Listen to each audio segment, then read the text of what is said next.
Copa আমেরিকার সেমিফাইনালে তুলনামূলক দুর্বল প্রতিপক্ষকে পেয়ে দাপট দেখালো আর্জেন্টিনা।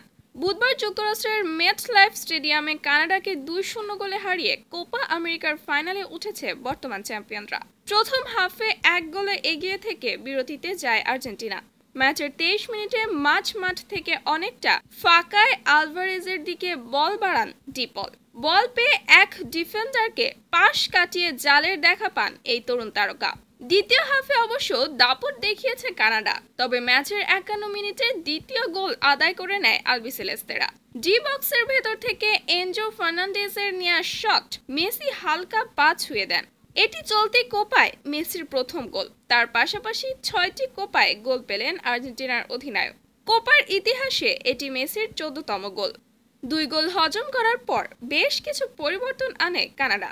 আক্রমণেও চায় বেশ কয়েকবার, তবে আর্জেন্টিনার ডিফেন্স ভাঙতে পারেনি ডেভিডরা।